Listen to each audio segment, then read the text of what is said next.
to be quick to forgive and slow to get angry.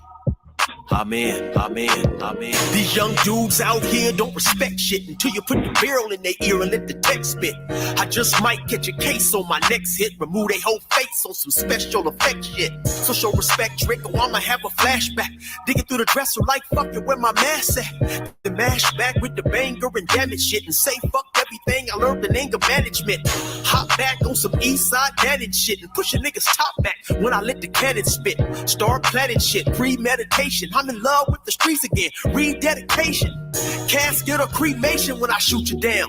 I was built for the smoke like a hookah lounge. I keep big shit that sound like a bazooka sound. And I shoot quicker than ain't gotta be a hoop around. Dear God, please don't let me relapse and return to the G-Ride with 3 straps. A ski mask with the case, squeezing keys apps, spraying everything from a nigga's brain to his kneecaps. Dear God, please don't let me relapse and return to the G-Ride with the 3 straps. A ski mask with the case, squeezing keys apps, spraying everything from a nigga's brain to his kneecaps. Gun on me, it ain't never for show. Homie, I'm far from a bully, but I'm never a hoe. Get out of line, my Beretta will blow. Real talk, we can take the beef wherever we go. I bring it to your front door like I'm Uber Eats. I guarantee you listen up when this Ruger speaks. Plus I maneuver through these streets like a ghost. And I'm handy with the heat, I cook a nigga like a roast. On me, homie, this is not a boast. I will still come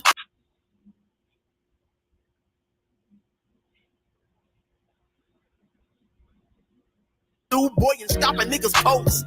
Playing close, man, Erica easy. Quickly off the waistband, man, and Erica squeeze it. Leave you niggas laid out dead or paraplegic. Niggas playing in these streets while I'm very strategic. I come to your house dressed like the gas man. Shoot you 9 times, leave you stretched by the trash can. Dear God, please don't let me relapse and return to the G-Ride with 3 straps. A ski mask with the case, squeezing keys apps, spraying everything from a nigga's brain to his kneecaps. Dear God, please don't let me relapse and return to the G-Ride with the 3 straps. A ski mask with the case, squeezing keys apps, spraying everything from a nigga's brain to his kneecaps. I don't put shit on Facebook, I just holler in person. Put the pistol in your mouth while you holler in person. All that shit you kept rehearsing and put on your live, got your clap with the big 4-5. You bitch nigga, if you tell me to pull up, I'ma do that. That nigga who was whooping first nigga that I shoot at. Ski mask on my face, bystanders be like, who that? I ain't with the talking, bitch boy, I thought you knew that. Leave his brains where my shoe at and bounce like I'm on a trampoline. Leave you laid out nigga like you camping on the scene. If you want something sweet, grab a peach or tangerine. Niggas won't smoke, well fuck it, I'ma let them handle steam. AR with the beam, you see the red dot? We'll tug on this trigger, nigga. It'll make your head pop. Blood pouring down to your shoes, call it Red Sox. Your brains hanging all over your shoulders like some dreadlocks. Expect the gang of dead ops. They ever cross the line. The Lord said in the Bible, oh, revenge is mine. So I'm just trying to find the righteous path between the two. Before I lose control and do the shit I used to do. This being humble shit is new. I'm trying to turn the other cheek, but I ain't never been a bitch, so watch your mouth when you speak. Your mercy's what I seek, so I pray on bended knees. Don't let me get the K with the extended clip and squeeze. Lord, please. Dear God, please don't let me relapse and return to the G-Ride with 3 straps. A ski mask with the case, squeezing keys apps, spraying everything from a nigga's brain to his kneecaps. Dear God, please don't let me relapse and return to the G-Ride with 3 straps. A ski mask with the case, squeezing keys apps, spraying everything from a nigga's brain to his kneecaps.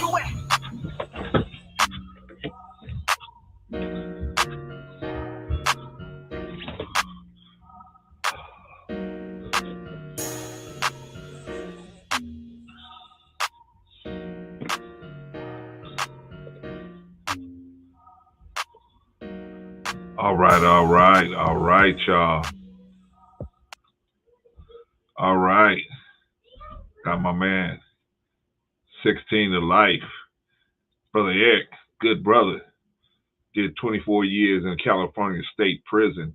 He's a good brother, changed his life completely around, man. Good brother. Go to 16tolife.com. You can get his music, you can get his merch, you can get his gear. You can get it, man. You can get everything. How is everyone doing today? What's up, Sister Riza Neal? Glad to have you in the building.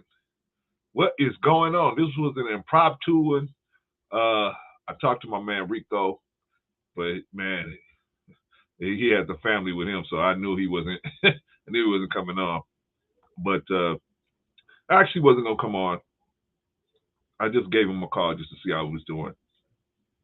But then I decided, hey, I saw the story about this racist Popeyes. Man, I was like, what the heck?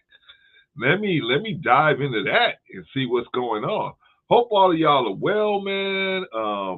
I'm well. I'm well. Can't complain at all. I'm doing all right. I just gotta watch how I maneuver through these streets, man. These streets, man, these YouTube streets. These streets, man. You gotta watch how you maneuver through these streets. What's up to everybody, man? And hopefully y'all are doing well. All right, so let's get into it. Let me get into it. So y'all said, man, what are you talking about, Clarence? I didn't see nothing about no racist Popeye. Well, I did.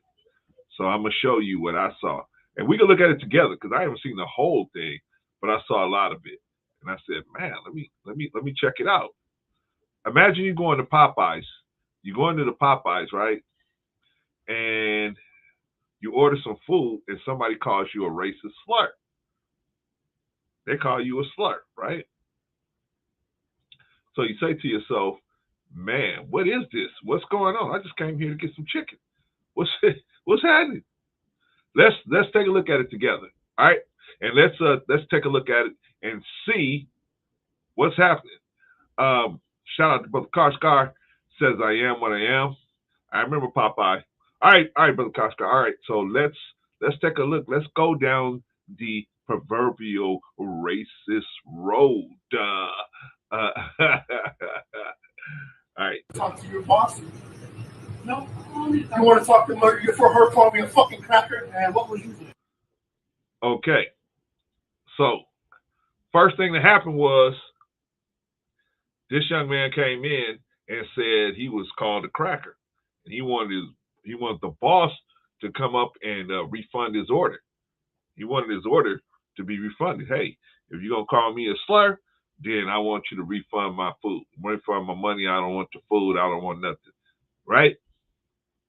So, if what he said was correct, justifiably he was upset. And justifiably he wanted his money back, right? But the brother behind the counter said, "Wait a minute, what did you do? She wasn't gonna just call you a name like that unless you did or said something to her." So he's trying to get the facts from this man that just came in, right? But the man that came in is like, "Nah, we gonna stay right here where you call me a cracker. That's where we staying at. We don't. What happened before that, we don't need to know about that, right?" All right, so let's keep going through it. I called her fucking nigger after she called me a cracker. You have a nice day. Call the cops. Call the cops. All right, so now this young man is saying, "Hey, call the cops." Now he's saying, "Call the police," right? Because you called me a racial slur, you need to call the police, right? See, now this is sorry, white folks. I know y'all are like, man, that's terrible. You know what I mean? You should call the police. Y'all don't know how this thing goes. We as black people, we've seen this train 1,000 times. So there ain't no point in calling the police. Police ain't gonna come out because you called me a racial slur. Probably not, right? Well, I don't know how it goes for white folks, but for us, we've seen this train coming all the time. We've always seen this train coming, so we know how this goes. That's not what you do. You don't call the police. You call the company. You keep going up and up and up and up. This is what. Let me tell y'all something. Whenever somebody deal with you in this manner, I don't care whether you're white, black, green, red, or blue, whatever color you are, but if somebody calls you a racist slur, what you need to do, the first thing you do is start climbing the corporate ladder. You go up and up and up and up and up. Talk to the manager. You talk to the supervisor. You talk to the manager. You talk to the district manager. You talk to the regional manager. You talk to the divisional manager. I mean, you keep going up and up and up, because what happens is sooner or later you're going to talk to somebody who's going to say, "Why am I talking to this person? This is me talking to this person is way above my pay grade. My pay grade is way above talking to somebody that's got this issue," right? So that's what you do. You gotta call the police. He handled it wrong, but I understand he's a white guy. He's not familiar with this type of situation, right? It's the first time he ever really probably had it because he's so hot. It's the first time it ever happened to him. I'm sure it probably looks like it. Uh, so he probably was, very upset, didn't know what to do, how to handle it, right? We as black people, we already know, man. You don't call the police, you call the store, and you call the district manager. You just keep going up the chain until finally somebody's gonna say, why am I talking to this person? I shouldn't be talking to this person. I remember one time I had a car.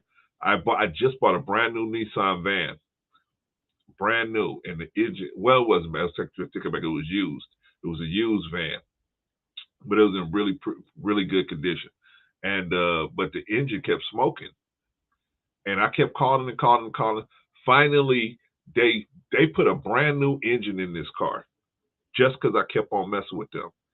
I put a brand new engine in the car. They put a brand new engine in this car for me, and no cost to me, nothing. But I just kept pestering them, kept going up the chain, and they finally did it. You know what I mean? It was a good vehicle too, man. Woo. You know what I mean? Basically, brand new car once they put a brand new engine in it.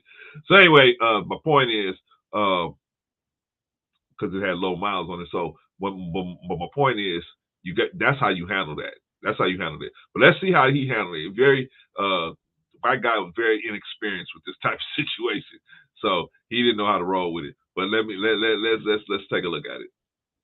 And you think I won't? Okay.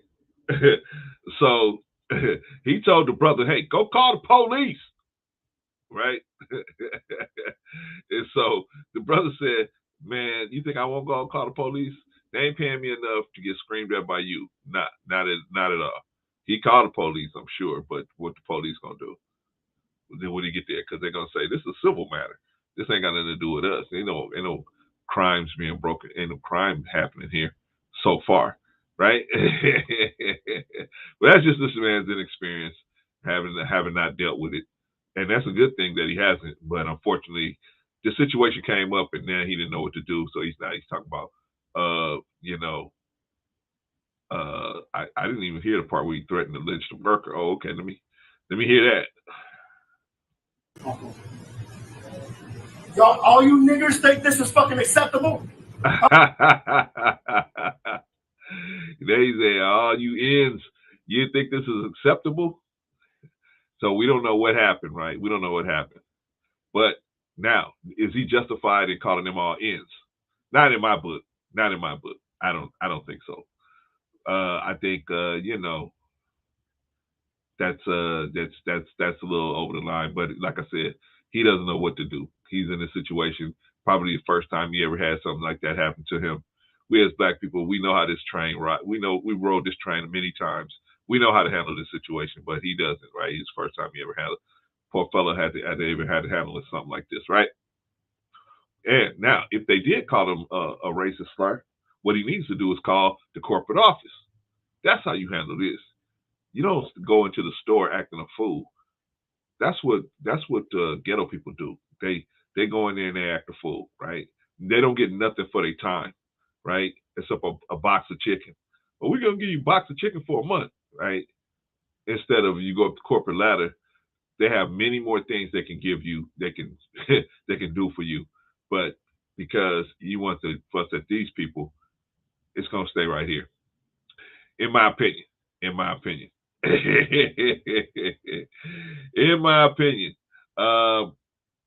Okay, y'all. So let's take a look and see what happened here. I gotta do one thing. Hold on one second. Okay. Let's see. Let me see what you got to say, Sister Reza. My internet is a little slow today, so sorry about that, y'all. Sister Reza said, and that should have made them even. She said cracker, and he drops the N-word. Well, see, he could say he was provoked.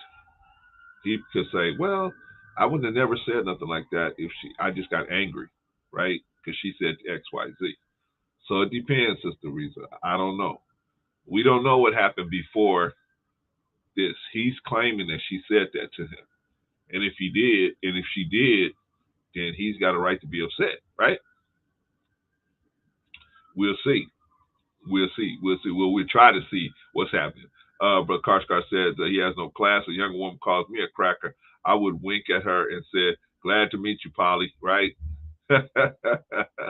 Maybe that's you, man. Maybe that's you, Karskar. You're a different kind of bird, man. But some of your homeboys, you know, they ain't really never been through that kind of situation, man. They don't know how to handle it, man. And and unfortunately, this guy, man, wasn't in the mood, or he took it really personally, and he had an issue with it. You know what I mean?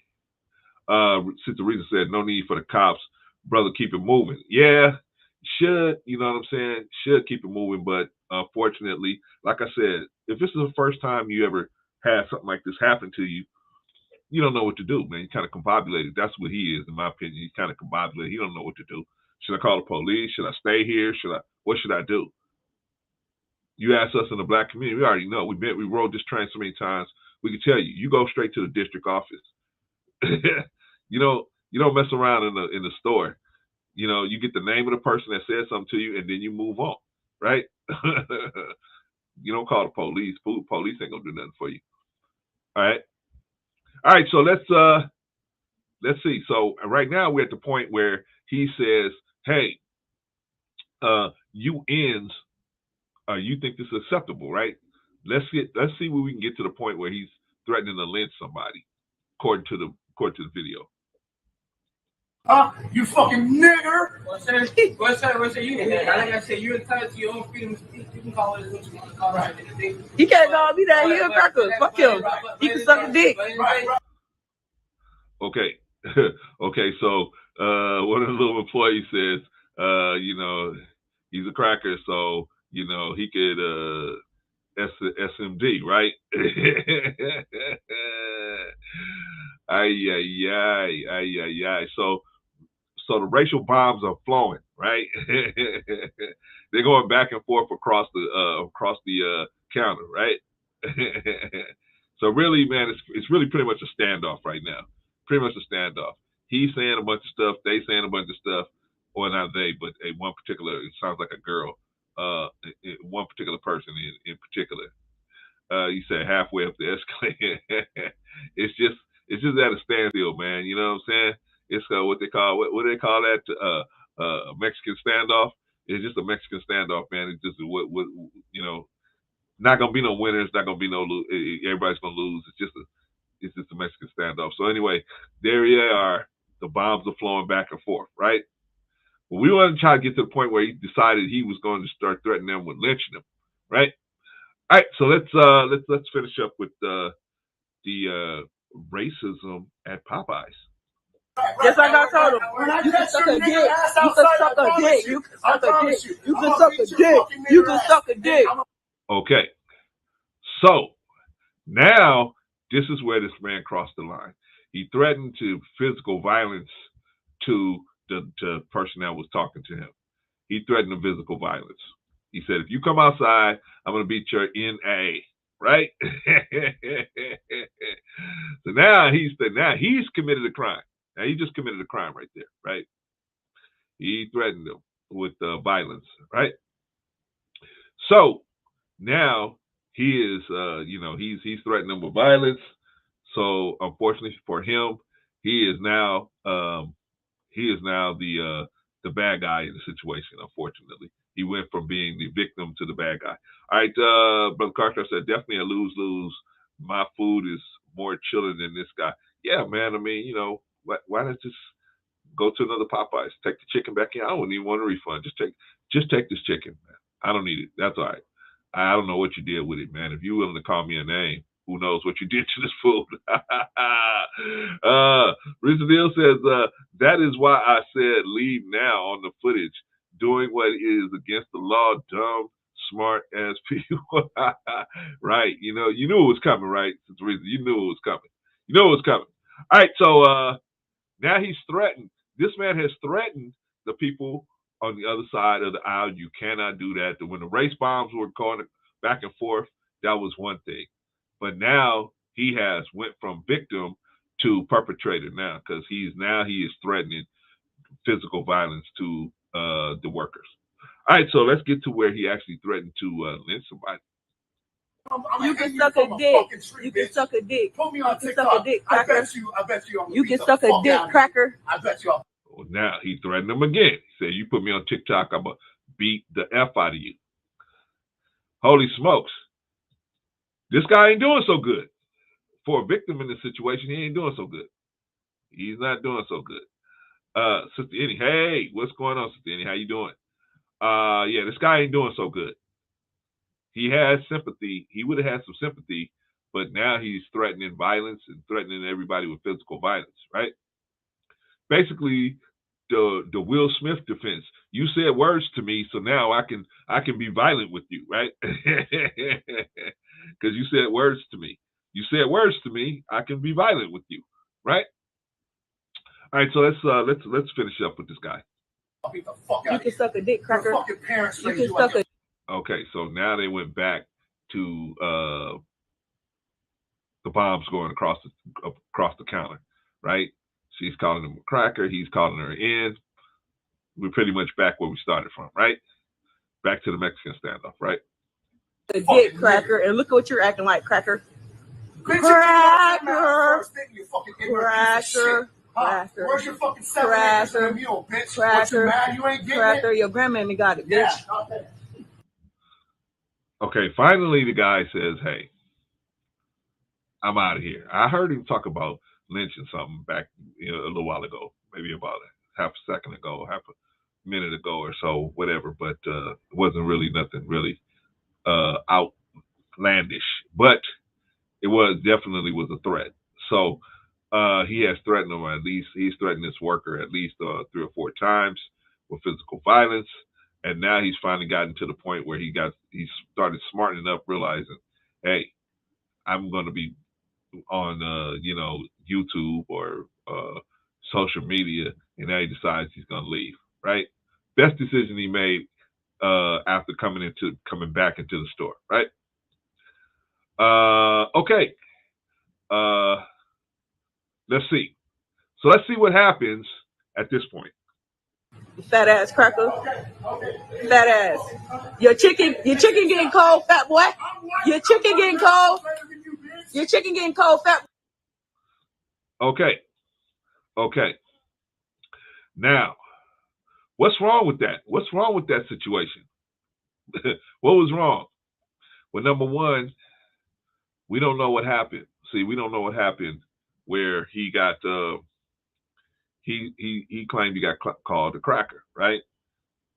Maybe it was in the drive-through, or maybe it was probably in the drive-through, because if he got caught that and he was already in the lobby, he probably would have never left, and he would have had the food with him, right? So they probably got into a verbal altercation in the drive-through, and the worker called them a cracker or something like that or whatever, and then he called, he started dropping an N-bomb, right?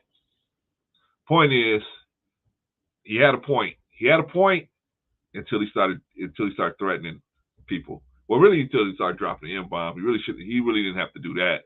He could have went up the corporate ladder and just got paid. But him not knowing how to handle the situation, put himself in that situation.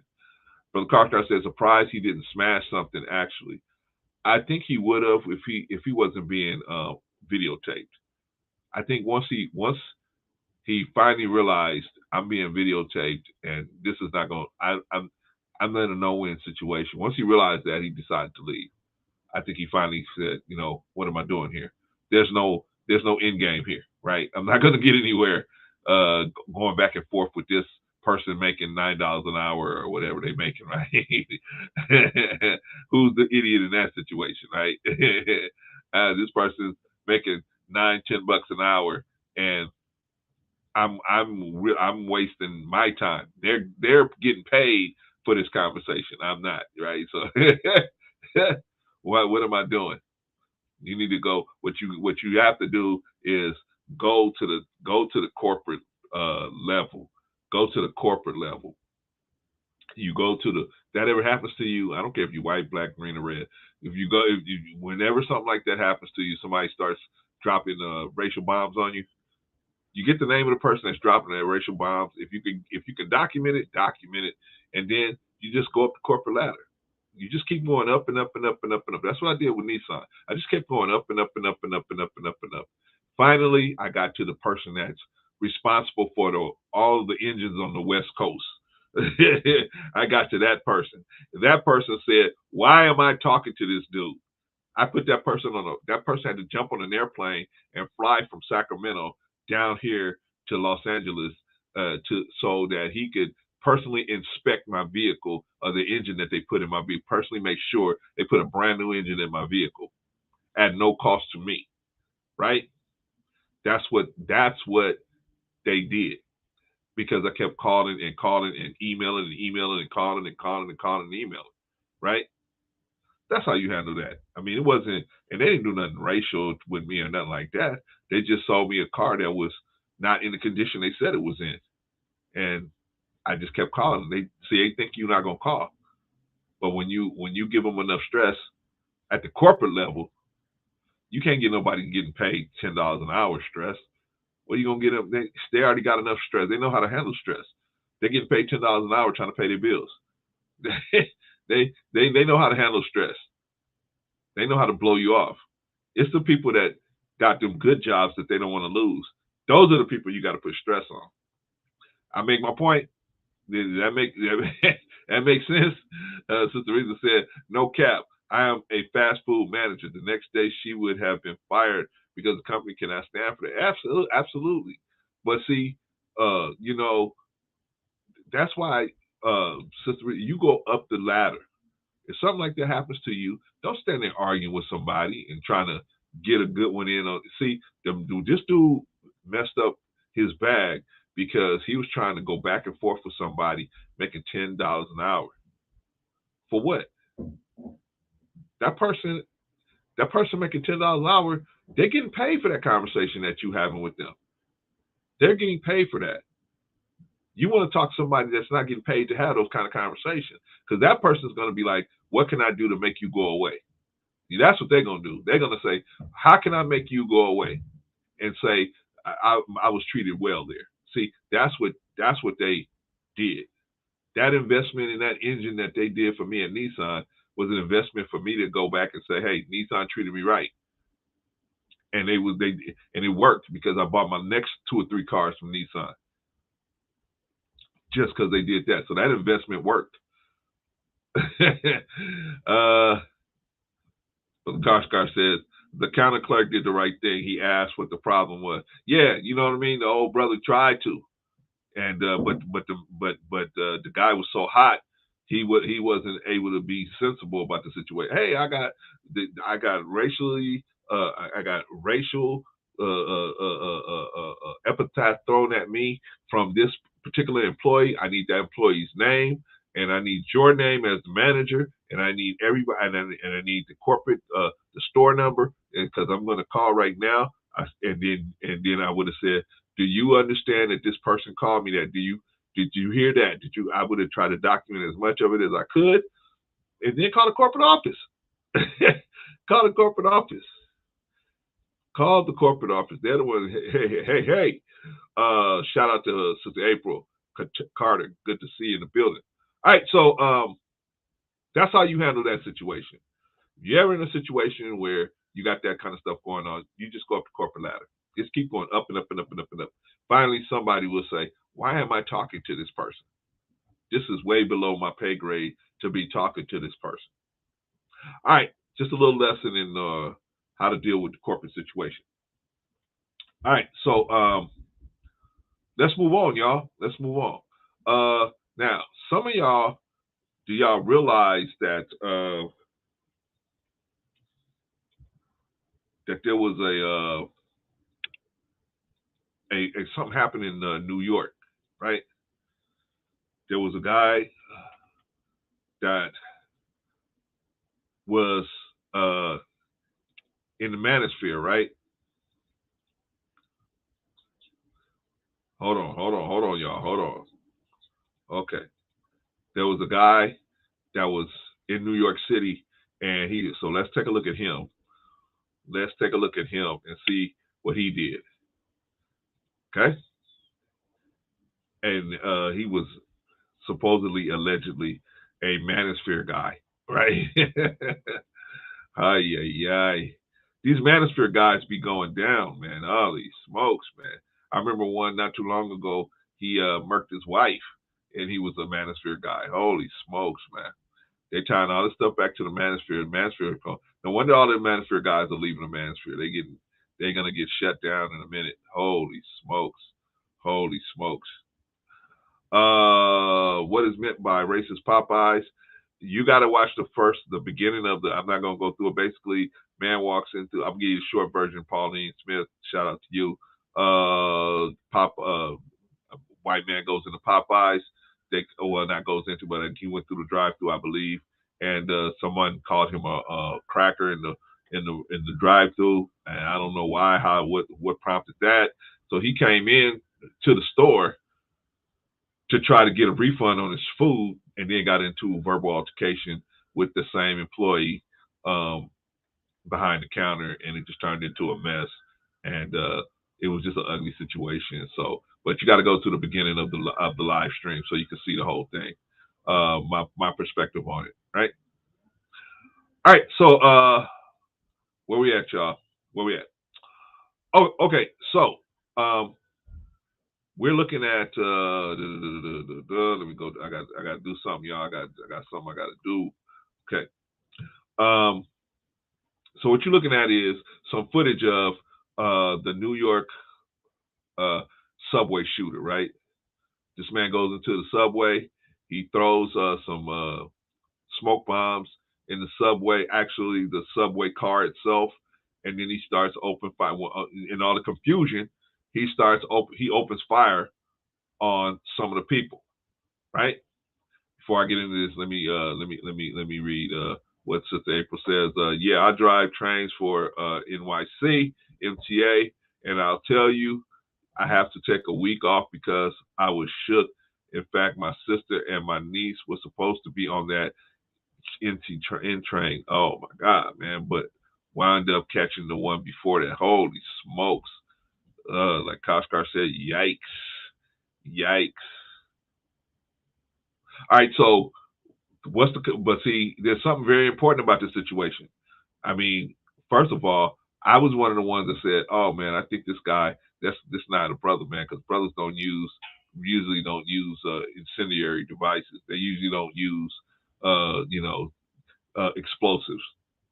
Typically, brothers don't do that, but this brother did. He had some unexploded explosive devices that he had laying around, right? Okay, so let's take a look and see what happened. But there's two messages here, right? One is that we're going to be tough on crime, and this cannot stand. Chris, but the other message is, Chris, that this is it seems as if Frank James is coming out of the ninth. There he is. Yeah, there he is, coming out of the 9th precinct now, being led out of the 9th precinct, being surrounded by NYPD in the East Village of Manhattan there. Frank James being suspected of being responsible for that awful shooting in a New York City subway yesterday morning. 10 people injured by gun, 13 others injured because of smoke inhalation or panic. Okay. So, Frank James, that's his name, 62 years old, black man, overweight, not too easy on the eye. And he went in and he just opened fire on these people, right? So April says his fat, sloppy ass chose to go to McDonald's after what he did. He shot a few high schoolers. Thank God the gun jammed because things could have been a lot worse. Yeah, that was God stepping in there. But can you believe that? Can you believe somebody would throw smoke bombs or tear gas or whatever it was into a loaded car, a loaded subway car, and then open fire on the people that's in the car? See,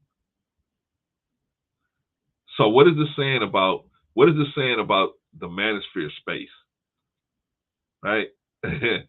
What is this saying about the Manosphere space?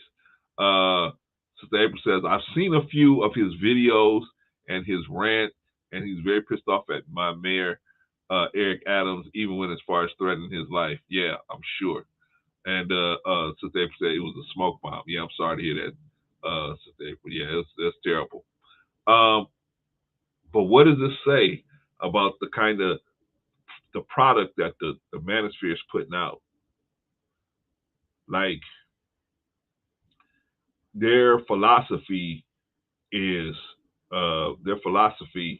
as far as being pissed off at the world, and finally I'm not gonna take it no more, right? Yeah, he shot randomly, Kashkar. He shot randomly because there was no specific person that embodied what he said. The whole train embodied the fact that he wanted prey. He wanted prey that couldn't get away. That's what he wanted. He wanted prey that was confused and couldn't get away. And so that's why he did something like that, right? But why? The question is why? Why did he want that? Why did he want that? Why did he want to be in a situation where, it wasn't a fair fight? A lot of these Manosphere guys, they're always talking about how things are so bad towards men. Things are so bad towards men. And they don't realize that they might be stoking the fire for guys like this. Instead of giving them solutions, hey, this is not working out this way, but you can maybe take this solution and do this, right?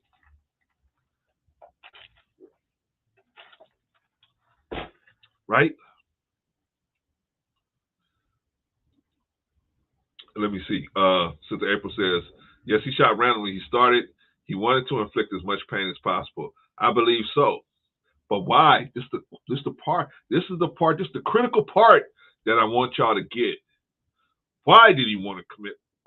Why did he want all this pain to be inflicted? Why? Why? Why does he want all this pain to be inflicted? Why? Because he's in pain himself.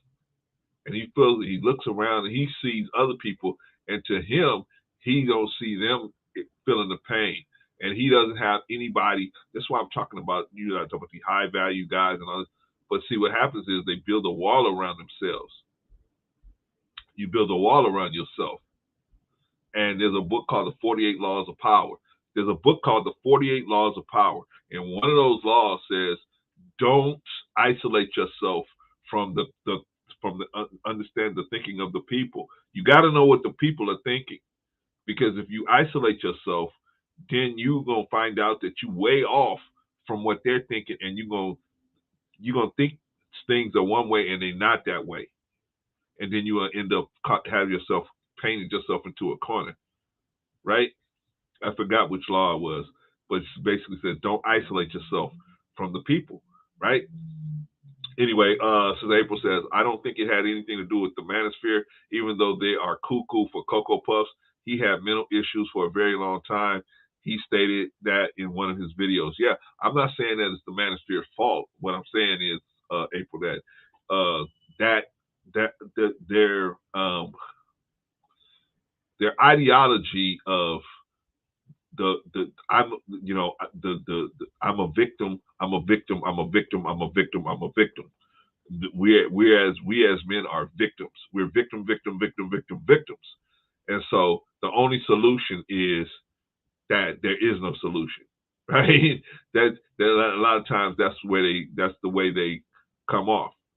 The only solution is shaming women or talking about how bad the issue is. But there is no real solution, when there are some solutions, but they call for things that in the Manosphere they don't want to apply, which is discipline and respect. They don't want to use those two things in their solution. So their solutions don't really have any basis, right? All right. But Koskar says, makes me wonder how an OG does something this heinous. Certainly wasn't traditional. Absolutely. Well, I'm gonna tell you how somebody does something like this, Karskar.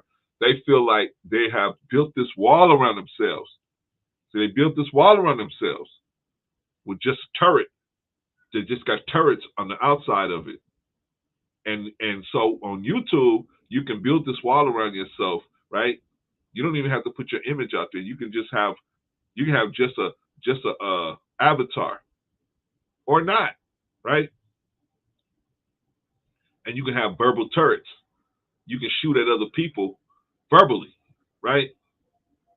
But he wasn't getting no attention from doing that. See, he wanted some attention. So he decided, hey, the people that I'm going at are not responding to me. He had some kind of sickness in his head where he wanted a response from Hassan Campbell. He wanted a response from the mayor of New York. I forgot the brother over there, the mayor of New York. Forgot his name just that quick. He wanted a response from these people, and he didn't get it. So he decided, okay, since they're not responding to me, he took it personally. He said, oh man, they just don't like me as a person. Oh, okay. So I'm gonna let them know that I'm gonna do something to show them. I'll show them, right? So he decides to attack random people. I'll attack these random people, and now they'll say my name, right? But the point is, I'm talking about the Manosphere dogma. I'm not saying the Manosphere is all bad. It's not all bad. Some of them guys got some decent information to give. But I'm talking about I'm talking about as a collective. It's basically man, woman bad, man good, right? And men are just getting cheated out of so many different things, right? And in a person that wants to hear something like that, that energy gets built up into them. It gets revved up into them, right? It's like white supremacist dogma. When you got somebody who really wants to hear that, and there's somebody feeding into it, next thing you know, you have a Timothy McVeigh, right? You have somebody that, blows up or whatever. You have these different people that do these way crazy things to get attention, to say, I did something about it. I did something. What did you do? You shot innocent people. You shot 13 innocent people and injured a lot more. What? But I think, in my opinion, that's where it's coming from. But to take my word for it, because I'm not a psychologist, a psychiatrist, or nothing like that. So April says, because he blamed the government on how they're treating the mentally ill. See, there you go. And the homeless, and that includes my mayor. He sought help, and they failed him. See, he wanted attention, and he didn't get it. He didn't get the attention that he wanted. My mayor's name is Eric Adams. Yeah, I saw that. I saw him. Yeah. Shout out to him too, because he walked off of diabetes, man. That dude walked off of diabetes. Shout out to Eric Adams. Yeah, he was a diabetic and he walked off of it. He walked it off. Brother Karskar, I thought the Manosphere was a virtual extension of the barbershop. Yeah, it is, but it's a worse version of the barbershop, because see, in the barbershop conversation, you got to have some respect in the barbershop. Like, you can't just open your mouth if everybody don't respect you. You know what I'm saying? You gotta been coming there for a while to have some respect. People know you, and see, but on the internet, anybody can start talking. For Karskar, anybody could jump in this conversation and start talking. And that's the difference. So anybody could open their mouth and say something, and they could be a Looney Tune or whatever, and they could just start talking. In the barbershop, you gotta have some weight to start opening your mouth, especially if the big dogs are talking. You can't just cut in on the big dogs and interject. They're gonna cut you down. So you gotta have some You know what I'm saying? You got to have some what you call that, some juice to just start talking. You got to been coming to the barbershop for a while, and then you got to have the respect of the people that's talking. Eric Adams is a clown. I don't support him, but yes, he fought through diabetes and still fighting, but he's also fighting COVID as we speak. All right, shout out to him. Yeah, but I saw he had diabetes real bad, and he walked it off. But Carter said another great point. Trying, Brother Carter, and it is super fast paced. That thanks, it makes sense. Oh yeah, the barbershop, man. You can't just walk into a barbershop you've never been to, Brother Carter, and they'll be like, oh yeah, let me get in the middle of this conversation. No, it don't work like that. You gotta have some seat time there for them to recognize you and be able to let you in on the conversation and then not blow you away. Generally speaking. Okay. Now let's get back to the Manosphere. The Manosphere is, have these issues, man, where they a lot of time will what's the word I can say? Pump these dudes up, put batteries in these guys' backs, right? Unintentionally. I don't think anybody in the Manosphere intentionally wanted something like this to happen. So I'm not trying to say that. But what I'm saying is their ideology promotes this kind of anti-government type or I'm going to go and do something real outlandish type of behavior because I'm not getting what I want. Instead of the guy working well. See, let's take a look at him. 62 years old, overweight, and I believe he was a Uber driver or something like that, or DoorDash or something like that. So, correct me if I'm wrong, one of you guys, but I mean, he wasn't doing too great, right? He didn't have a lot of front end, you know what I'm saying, where you working towards a big goal of things happening. I think he was on the downhill slide of his life, and he felt like, man, hey, I'm losing. So if I'm going out, I'm not going out like a sucker. I'm going out, guns blazing, right? Unfortunately, he started shooting at some innocent people. Unfortunately for him. Unfortunately for the people, he had victims. That's unfortunate, man. He's unfortunately, man. See, so what did he do? I'm just saying, the Manosphere, they need to clean up their act. You guys need to clean up your act out there at the Manosphere, because these kind of people are going to keep getting attached to you, and then when they keep getting attached to you, and that's why the Alphabet Boys are going to come, and first of all, they're going to start investigating all of you guys, and the next thing they're going to do is start going through your tax records, and the next thing they're going to start doing is going through your criminal records, and they're gonna descend on you guys like locusts. I'm sure that's why guys like O'Shea, guys like MTR, they're running like Jesse Owens away from the Manosphere because they see it coming. And you don't have too many. There ain't a lot of solid dudes over there. You know what I'm saying? Everybody's over there really to catch the money. Most of them are there to catch the money. They're not really there to. They're not really there to promote any type of serious help for young guys, the young fellas. So I mean, shout out to the Manosphere, but I'm just saying, you guys gotta figure out a different way of how to deliver in your message, because the old, men are just getting dogged. There's no way out.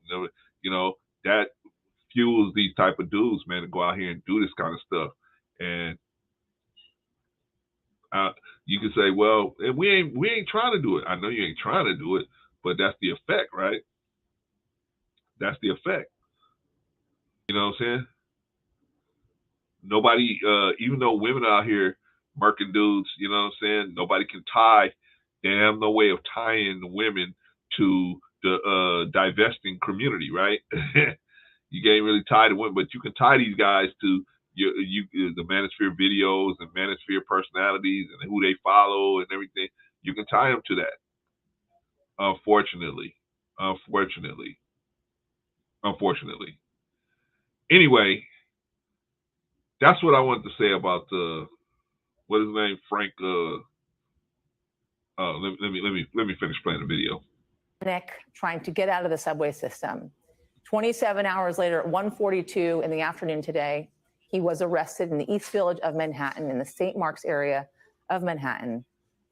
And he is now in police custody, being led out of the 9th precinct in the East Village. And Chris, New Yorkers really breathing a sigh of relief today, as we talked about earlier, having been on edge for so long, knowing that he was still out there as he's being driven away in police custody. But the questions again remain what the city is going to do. One of the last people I talked to, Yasmin, raised the whole idea of what are we doing for the number of mentally ill people who are riding the subway every day? What kinds of programs are available to them? People mentioning these social. Okay. So the guy was mentally ill. We know that already, right? We see that already, that he was mentally ill. Okay, so what can we learn from this? What can we learn from this? This ain't going to be a real long live stream. What can we learn from this? Well, what we can learn is, number one, that whenever you go into any closed facility, the first thing you should be looking for is the exits. Patrice told us that when she came in last live stream. She said the first thing she do is look for the exits, right? That's what you should do in any place you go into that's a closed place, right? First thing you do is go in and look for the exit. When you go walk into the building, look for the closest exit, because you don't know what's going to happen, man. These people out here crazy. People out here crazy, especially the men. The men are losing it, man. They don't see no hope. This brother right here didn't see no hope for his life. And he felt like, man, you know, nobody's paying me no attention. All he wanted was some attention. He just wants some attention. And he couldn't get it. So he decided, I'm gonna make you give me attention then. If I gotta hurt a bunch of people to get that attention, I'm gonna do it. A sad situation. But what we can learn from this is, you are the best security that you have. You are your best security guard. You got to be always constantly keeping your eyes open and making sure you see people acting weird, go the other way, right? Don't just stand around when you see people acting strangely, or you see dudes doing stuff that don't make sense, right? See somebody get on the subway with a big long trench coat on, and it's July, it's 100 degrees. That should say, uh-oh, I need to get off right here, right? You see stuff that's crazy, man. You got to have some discernment in your heart and be able to say to yourself, okay, this is what I need to do. This is what I need to do. I need to get up out of here, right? Protect yourself, because you're the only one that's going to be able to say thank you for taking care of yourself, right? Brother Carter said, get the Dramasphere out of the unproductivity. Yeah, they need to call it the Dramasphere, right? They need to call it the Dramasphere, right?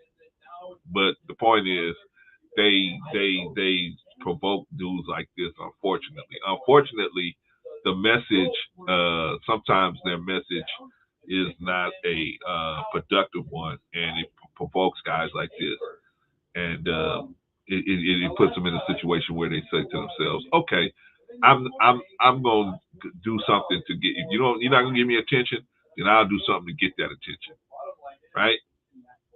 All right, I think we talked enough about this guy here, so I don't even want to give him that much press.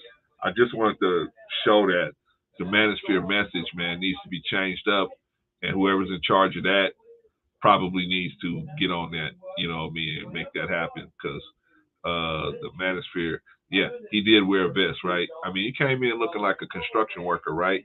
And he looked like he had all his tools, so he didn't look too out of place.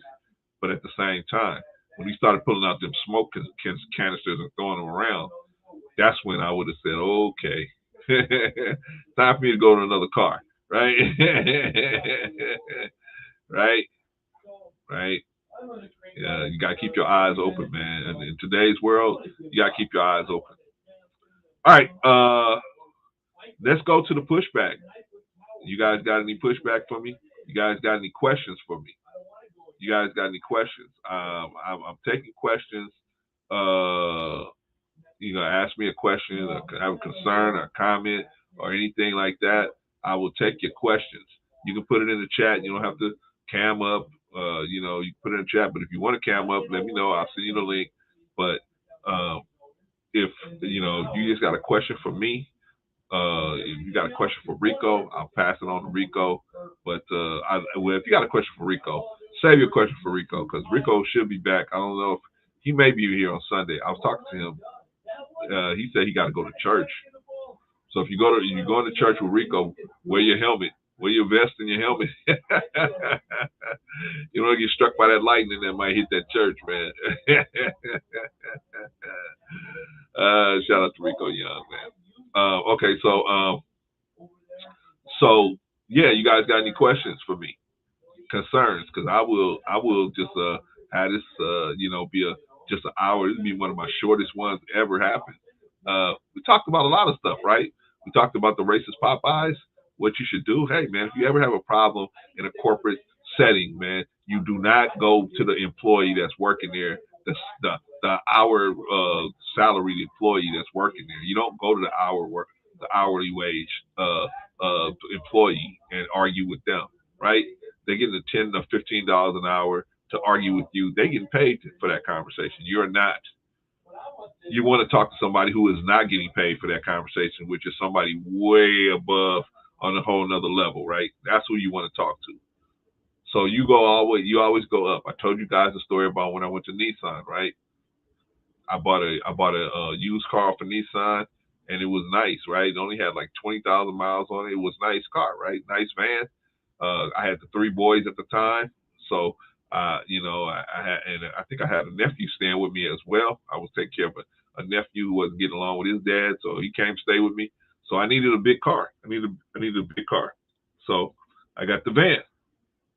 And so but the engine, it always had this smoke coming out of the engine, right? So I was like, what's going on? I kept complaining and kept complaining and kept complaining and kept complaining.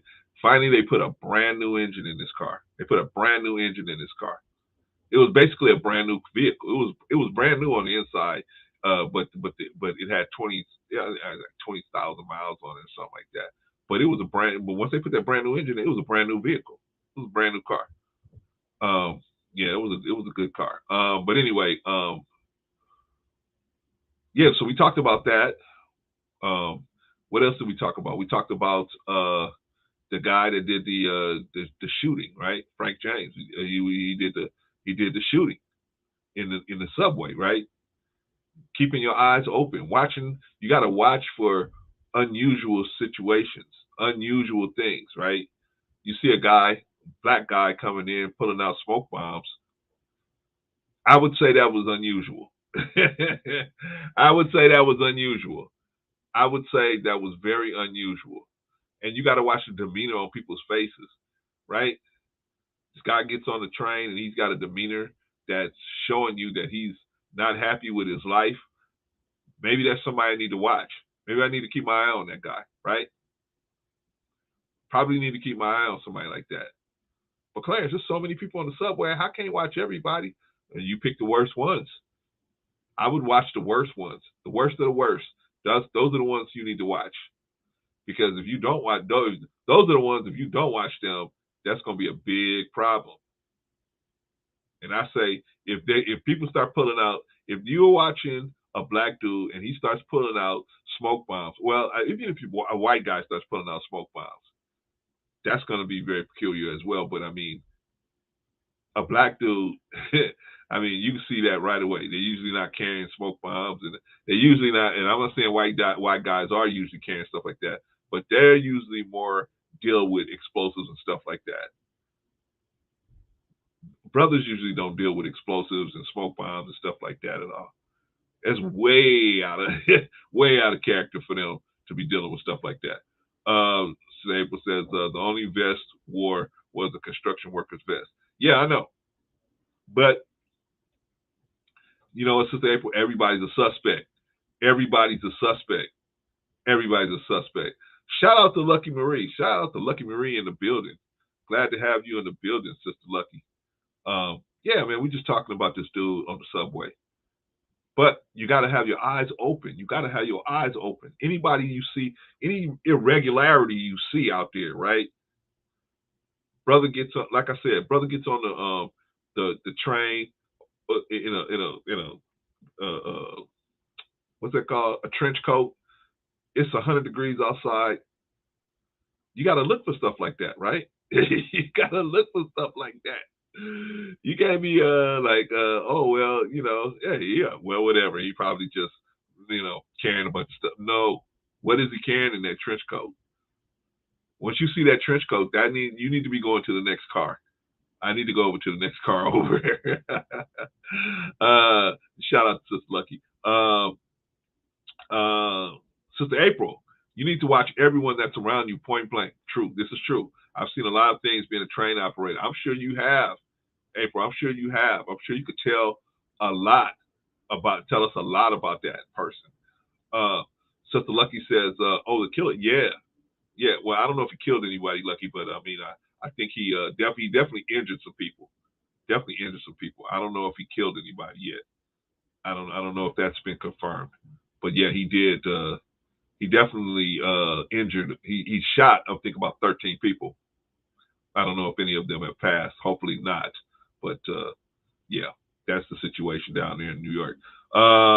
April said he is not a killer because he didn't kill anyone. Thank God. Yeah. I don't think he killed anybody, but he definitely wounded a bunch of people. He shot 13 people. I believe that's the last number I heard. Sister Rita said, I say it all the time. To be aware is to be alive. Yeah, absolutely. Especially you females, man. You females, you guys got to keep your eyes open, man. You guys got to keep your eyes open. It's so much more, you guys got so much more safety issues than men. Men do. Men have safety issues too. But most men have to worry about is direct violence. You guys as females, man, you guys got to worry about direct violence plus getting dragged off somewhere. I mean, most of the time they don't do that to men. Whatever they're gonna do to men, they do it right there on the spot, and that's really where it's gonna end, right there, right? But with a female, man, you guys can have violence happen there, get dragged off somewhere, and then have some more violence happen somewhere else. You guys got to keep your eyes open. I got a granddaughter. I keep telling, I'm gonna tell her, she's only 4, but I gotta keep telling her. Keep your eyes open. Practice with her. How so as you go in the building, where are the exits? So she can know. You guys got to know. You guys as females need to be like those. You ever seen those deers on those? They used to have a show back in the 70s. I'm gonna show you how old I am. They used to have a show back in the 70s called Wild Kingdom, right? And it was this dude, and he had his assistant Jim, right? And him and Jim would go all over different places like Africa, different jungles and deserts and stuff like that, looking at the wildlife, right? But they would have sometimes they would go to like places where they had rivers, right? And the deer would go to the river, and any little leaf that cracked, the deer would turn their head real quick and see what happened, right? That's how you got to do as a woman, man. You got to be always, especially when you're in a real crowded place. You got to be like a deer. You got to be like that deer at the river. Just boom, any little movement, because when men see you like that, they stay away from women like that. I'm just telling you the truth. Men stay away from women that have their eyes. When they see that a woman has actually got her eyes open, they stay away from them. Yeah, Lucky says, oh, okay. April. They're going to try and charge him with terrorism. Yeah, they're not trying to. They're gonna get him. They're gonna get him for it, because you can't do that on public transit. So they're gonna get him, April. Yes, us women do have to keep our eyes open. Hence why I carry what I carry, because right now my city subway is a dangerous place to be, and I work for them. Yeah, man. Do whatever you got to do, man. Ain't nothing. nothing is too far to go for your personal safety. No place is too far for you to go for your personal safety. Whatever you got to carry, in my opinion. Now you got to make sure it's legal and you got a license or whatever to carry it, but nothing is too far to go to for your personal safety, in my opinion. Shout out to Brother Big Riggs in the building. Shout out Brother Clarence and people in the chat. Big Riggs Saps in the building. Salute Brother Big Riggs. We just talking about this dude that got in the subway and just lost his complete mind in the NYC. Sister April said, I bought my 17-year-old niece a taser, pepper spray, and a pocket knife. Yeah. You know what I'm saying? Just make sure you teach her, April, how to keep it and not relinquish it. Because sometimes women have stuff like that and they can get it taken from them. No, you say, show her how to not have it taken from her. You know what I mean? If anything, don't let it be used on you. You know what I'm saying? Don't let it be used on you. Brother Koshkar said, brought to you by Mutual of Omaha. Wild Kingdom. Yeah, remember that, Brother Koshkar? I didn't think, man, you look a little younger than me, man, but yeah, man, you might be up there, Brother Koshkar. Now you're showing your age, man. Remember that? Jim is going to get the foul. Remember hey, Koshkar, they took him off the air, right? Because they was killing animals, right? They said he was cruel to animals, right? But he was just like, hey, look, they're gonna eat this bird anyway, so why not? Why? So they would do is they wanted to see the lions fight over the meat or whatever. So they would catch a bird, they would put it in the trap, and then have the lions fight over trying to get to the bird, right? And so the PETAs or the group, I don't think PETA was around at that time, but the PETA type people was like, hey, you're killing these animals, and they were saying, no, they're gonna do this anyway. We just showing it on camera, right? We just kind of showing it on camera, but they eventually got him off the air. Bigger says, hey now. So April says, oh, what I carry is very legal. Oh yeah. Hey, that's all I'm saying. That's all I'm saying, April. Make sure you carry it and make sure it doesn't get taken from you. I had one time I was taking real estate courses, and so my father said, hey, I want you to take this real estate course with me. I was like, okay. And so I took it, me and him took these real estate courses together. And so the lady that was training us, man, little tiny little thing, little Filipino lady, she was probably 100 pounds soaking wet. And so she was talking about how she was doing an open house one day, and this crazy looking dude came into the open house. And so she said she had to draw down on the dude, and he ran out of the house, right? And so she was saying that she said, hey, I'm going to just tell you like this. It's only going to be one. If I have to pull that weapon, it's only going to be one story. It's only going to be one story. He ain't going to get to tell his story. It's just going to be one story. And they're going to have to figure it out from my story. So, I'm sure you got trained on what you're carrying. So remember that, Sister April. If somebody ever tries to run up on you, make sure it's only one. Make sure it's only your story that's going to get told. Brother Big Rick Sapp says that was some wild ish out there. Yeah, man. And Sister April works out there with them. So that is a ugly situation out there. That's ugly.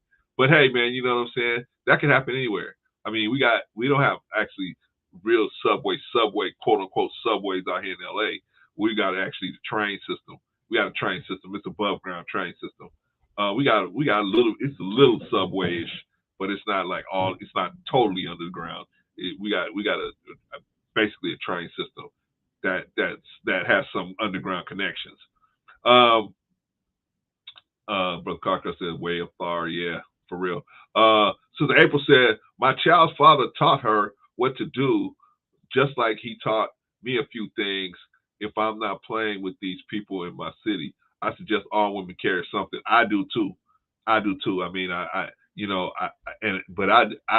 suggest women try to avoid closed places if you can avoid them with people you don't know. Sometimes people you do know will trip, but you got a better chance with people you do know than people you don't know. So That's my situation. If you're working in that environment, try to protect yourself as much as possible. Carry something, try to make sure the security is on point, whatever, right? But Big Rig said, constantly stay aware of your surroundings. Mandatory. Absolutely have to be. I mean, we as men have to do it, but men, like I said, men are usually, whatever's going to happen to us usually happens on the spot. We usually don't get dragged off somewhere and something else happens to us further down the line. That usually happens to women or children. So watch your children. When you go into these places, when you go on a train like that, you need to have your hand, on your children, have your hand on their clothing, just in case the lights go off, just in case. Why, mama, why you do that? Because one thing they ain't gonna find is me without you. They're not gonna find me without you. But it's every people getting off these trains every day, going, where's my child? Where's my child? Where's my child? Remember, what's that guy that used to do America's Most Wanted? What's that guy's name? John something. Anyway, his first son, his oldest boy that's gone now, of course, John Walsh. His oldest boy Adam. His oldest boy Adam was in the store with his mother. I don't know if it was a Zodi's or whatever. Remember Karscar? Remember Zodi's? You old enough to remember Zodi's? I think it was a Zodi's or something like that, and what's that called? Woolworth, something like that. So anyway, she was just in the next aisle. She told him, stay right here and play with the toys. I'm going over to the next aisle. Just like that, boy's gone. Just like that. 2 seconds, he was gone. She comes back around to see him, and he's gone. Just like that. They find him 2 weeks later in a ditch somewhere. So you can't play. Can't play today. Can't play today. Oh, they got cameras, Clarence. I don't care what they got. I don't care what they got. I wish they would have come up with something where, and that's what they should do. That's what they should do. Hey, let me give one of you guys a good idea. What you need to do right now. What you need to do, invest in this technology. What you need to do is have armbands for the mother and the child, and it'd have a what do you call that, a radius. And once that radius is broken, the alarm goes off, and it is a GPS in that thing, and you can go find exactly where that child is, right? See, that's what you should have. See, once that thing gets broken, boom, you know already, or it gets removed. If it gets removed or broken, or the radius gets broken, then an alarm goes off on the mother's armband. That's the technology, man. One of y'all, I gave y'all $1 million idea, because if we had that, a lot of this stuff will go away, especially with the children. A lot of this stuff will go away. Sister April says, I had to do a few days. I had to do the few days ago to try to follow me. Oh, I had this dude try to follow me in his car. He hopped out, and I had what I had on me ready, and he saw that, and of course his cowardly ass cursed me out and drove off. Yeah, but that's what you wanted him to do, right? I mean, you didn't want to have to lay him down. You want him smart enough to learn a lesson, right? That you wasn't the one, right? That's a lot of paperwork if you pull that trigger. That's a lot of paperwork. So hey, if you can save yourself the paperwork, but get the effect that you need to get, cool. Because now next time you see you in the street, he know already. Hey, not her. She ain't the one, right? So April says, I don't even put my headphones on when I'm with my child. I'm very alert. I'm very protective. I'm a mama bear and will park anyone that tries to put my child in harm's way. Yeah, that's how you got to be. See, they think they're gonna call you a bitch, but you know what? Hey, I'd rather you call me a bitch and I've got all my children at home with me, right? I got all my children at home. When we was one time, I was with my martial arts teacher, and he would sit with us and just talk. He did more talking than teaching us martial arts. He taught us martial arts of the mind. And so one day he had us. We were doing some exercises outside of the dojo, and so he said, "You see that lady?" He used to point to this old white lady, and she was we down here in downtown Long Beach, and so it was some dudes hanging out, man, some kind of like, I don't say youngsters, man, but I don't know if they was gangbanging or not, but they was some rough customers, right? So the old lady was walking on the same side of the street as them. She crossed before she got to them. She kept coming the way she was coming, but she crossed the street. And so my teacher said, "You see that lady over there?" He said, "Now they over here calling her a racist, white B, right? They calling her a racist white B. But guess what?" We said, "What?" He said, "She's gonna be at home, and I'm sure she'd rather be a racist white B at home than to try to walk through those guys and something would have happened to her because she's trying to prove that she wasn't racist, right? She's trying to prove something to them, right? But the point is, you ain't got to worry, man. Don't worry about what other people gonna say. Don't worry about what they gonna say. You trying to get home. You trying to get home. You trying to get your children home safe. And whatever you got to do that, that's what you got to do." Brother Bigger said, "I thought your story was going to be bad." It had a great ending. Yeah, it had a great ending, man. It really did. It really did.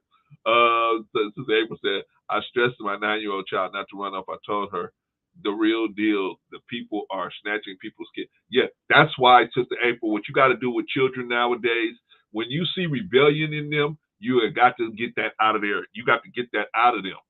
You know what I'm saying? When they don't listen to you. See, my wife, I'm still trying to get her to understand. She's like, "Why are you so hard on our granddaughter?" Because if she don't listen, and I tell her, I can't protect somebody that won't listen to me. If you ain't gonna listen, I can't protect you, right? If I tell you stay with me and you don't stay with me because you won't listen to me, you run off and go do something else, and somebody snatch you up, then you're gonna be blaming. You're gonna be looking at me like, "How come you didn't take care of me? How come you didn't protect me?" Well, I tried to protect you because I told you what to do so that you would be at the maximum protection, but you didn't listen. That's why you got to get that rebelliousness out of them. So shout out to you, Sister April. Shout out. But Carter said, not to mention these masks. Yeah, man, you can't now people get on, especially in the wintertime, right? People get on the train with these masks on, right? With these face masks on. You don't know what the hell is going on, right? But what you got to do is look at somebody's eyes. You can see in their eyes they got bad intentions, man. You can see in their eyes. Yeah, it was a typo I meant to say a few days ago. I got you, Sister April. I got you. Big Rick says, "I remember eating cereal before school and seeing all the missing kids on the carton. I was like, dang, yeah, same thing, man. Same thing. I remember when I was going to school. I was going to school out here in LA, and there was a boy that was really liked by a lot of people, and a girl that lived on my street was really good friends with this guy, really good friends with him, and he turned up missing. He came up missing for like 2 weeks, and then they found his body. I mean, it was a bad situation. It's one of them things where people say this don't happen around here because it didn't usually happen. We had the gang situation, but that was usually just gangsters on gangsters, right? But now, I mean, in this situation, man, the dude actually got kidnapped and taken somewhere. That usually doesn't happen to men. Well, it usually don't happen to boys. I think he was on like about 13 or 12 or 13 or something like that. It happens to children, but it usually don't happen to men. Men usually don't get kidnapped and taken somewhere. Usually, what the violence that happens to men happens on the spot. So it's a little different, but we still got to keep our eyes open too. So April says, "Hell, I cross the street when I see a group of dudes hanging out. That doesn't make me racist. Hanging out, does that make me racist or sexist? No, I don't care what it makes you. It makes you at home. You think of, hey, ask yourself that question at home, April, right? Ask yourself that question at home. And I say the same thing to white people, man. Ask yourself that question when you get home. I say the same thing to black people. Ask yourself that question when you get home. When you're at home and you're safe in your house, Ask yourself that question then. when you turn around and look at your child, look at your children, and they're all safe and they're all fine, who cares, right? Who cares? You know what I'm saying? You ain't looking to. The point is that you ain't looking to make somebody to be a racist. You ain't looking to do that. But if you got to, deviate from a situation where you might be unsafe, and I'm not asking no questions. I'm gonna go the safest way. My martial arts teacher always taught us.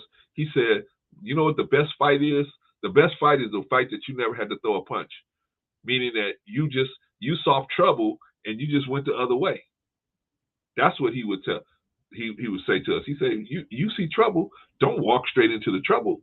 Go the other way, cross the street, just like that lady did, cross the street. But Carter said, I looked twice even crossing the white YouTube streets. The curves, one can get kicked too. Yeah, man. Yeah. These YouTube streets are ugly, man. They ugly. But, there's a much more of an era of safety in the YouTube streets because of the proximity. You don't have really a proximity of people with people. But now when you get out to the real world, now you got proximity with people, right? A person can actually put their hands on you, right? That's when it comes to the safety becomes a real issue, real issue. Since April said, I got called every name in the book because I crossed the street and leave a store that's packed with a bunch of dudes hanging out. Being a New Yorker, I wanted to roast their asses. Yeah, why roast them? Why waste time with them, April? Go home, look at your child. Thank God that you got your child with you. You know how many mothers are at the police station right now as I'm talking, saying, I haven't seen my child in 3 days, 4 days, whatever. You are of the blessed. I'm of the blessed. Because if I want to, I can get on the phone right now and call my granddaughter and hear her voice right now, right? And she'll be saying, when you coming home, Pop? Right? But there's mothers, there's fathers, there's grandparents. They out there, and they at the police station right now saying, last time I saw my child, I sent him to school. Last time I saw my child, we were in the store.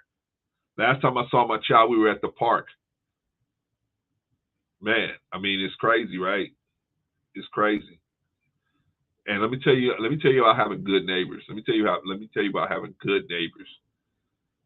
How when you're a good neighbor to somebody and they're a good neighbor to you.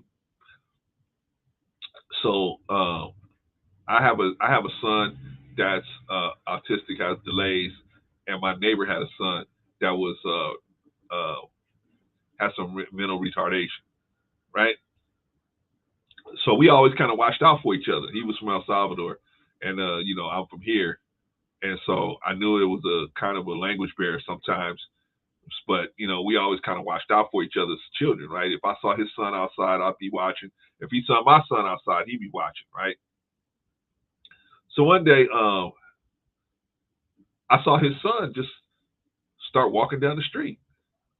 Very unusual situation, man, because his son didn't really do that, right? They usually kept his son, like both of our sons, we kind of kept them around the house because, my son could verbalize, but his son really wasn't verbalizing, right? And so my son was more, just the delays in having a conversation. So, but his son had severe retardation, and so they didn't let him like go out or nothing. They didn't let him go to many places, right? And he was a big dude. He was huge, right? And so they were scared of what he was going to do to people and everything like that. So anyway, I see him and he's walking down the street. He's walking down the street. And so I caught him and I said, hey, I said, where is he going? I said, well, maybe he's going to meet up with someone. So I started following him, right? So finally I called my neighbor. I called my neighbor and said, hey, man, George is out, man. George is over here, down here. And my neighbor said, what? He said he left his job and he came and picked up his son, right? But same thing. So one day about a year later, I had to get locks on my windows, right? Because my middle boy would open up the window in the middle of the night and just sneak out of the house, right?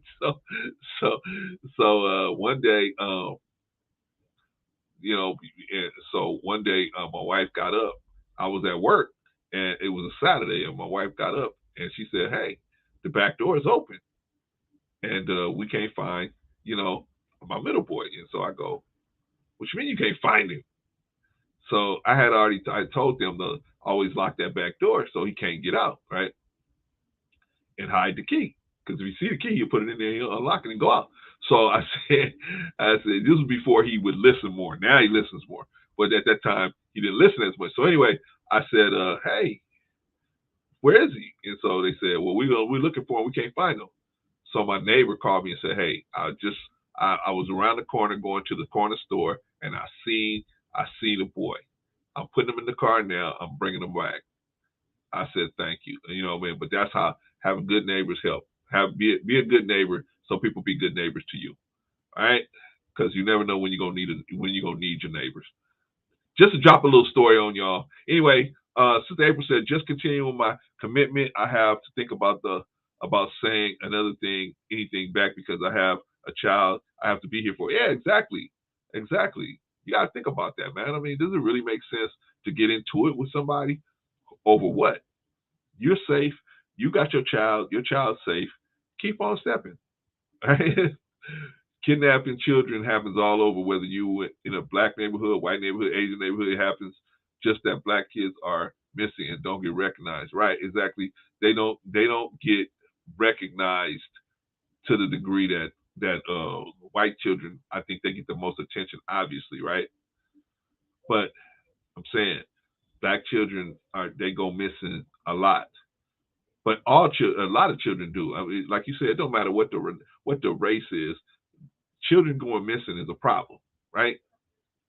But I think it could be cut down a lot more if we as the caretakers of these children were just more dialed in.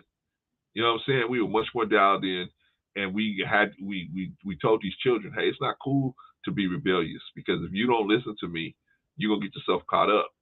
And then what you gonna do then? What are you gonna do when somebody snatch you up? Now you really gone, right? So always, get them to listen. Get them to listen if you can, right? All right, y'all. I think I talked about everything I wanted to talk about. I think we came up with some solutions, some things. We're hoping that the Manosphere will turn around. They will institute some changes as far as the rhetoric and kind of be more solution based. Hopefully, we'll see. If not, I don't know. My man Osmosis is in the building. Osmosis, good to see you, brother. Good to see you in the building, man. Hope everything is working out for you, man. Thank you, brother. Appreciate you, man. Brother Karskar says, thanks to all, peace and respect. Yeah, certainly, man. I'm just trying, like I said, man, I just want to put some information out there, give y'all some truth, and, we have some fun at the same time. I just did this one kind of impromptu because I saw the Popeyes thing, so I wanted to get one off real quick. But yeah, man. Like I said, any questions? Yeah, any questions?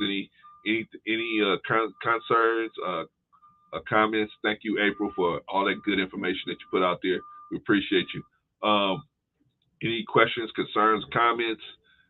Because if not, I am going to shut it down. Oh, so let me tell y'all. I know some of y'all probably don't believe in a higher power, but if you do, man, always thank the higher power. When you get up in the morning, thank them. Just say, hey, man, whatever you call them or whatever you say or whatever, just be thankful for the time you got, for letting you get up and out of the bed. Like I said, there's people in hospital beds, there's people in prison, there's people they never gonna see daylight again. They know they're not gonna see that. There's people they gotta they come to. I know, because I've been one of those people, man, where I was at death's door a bunch of different times, right? and sometimes you got a split second to make a decision, right? I had one day where somebody came in and said, hey, look, we got to do this procedure. You got right now to decide whether we're gonna do it or not. Right now, I didn't have no time to think about it. We go Either we doing it or you're probably gonna die. That's that. Well, can I give it some time to think it up? No. I'm the specialist in this field. I'm the person that does this work in this hospital, and this is what I do. So either we doing it or we not doing it. What we doing? Hard to negotiate with somebody like that, right? Hey, I got other people that need this procedure. So if you're going to say no, I got to move on down the line. If you're going to say yes, let's get busy. What are you going to do, right? You guys be glad, man. You guys ain't have to run into stuff like that, man. I have because I had some health challenges, but man, you know what I'm saying? I'm still kicking. I'm still here. I'm still kicking. Thanks to God, I'm here. And all of y'all, I appreciate all of y'all for coming in, checking in on your brother. I'm trying to get a little stronger every day. Ride my bike, walk, do whatever you do, all the other stuff I got to do, man. And trying to, you know, make it happen. But like I said, if there ain't no questions, if there ain't no comments, thank you guys for all stopping by. I appreciate y'all. I'm going to end the stream now.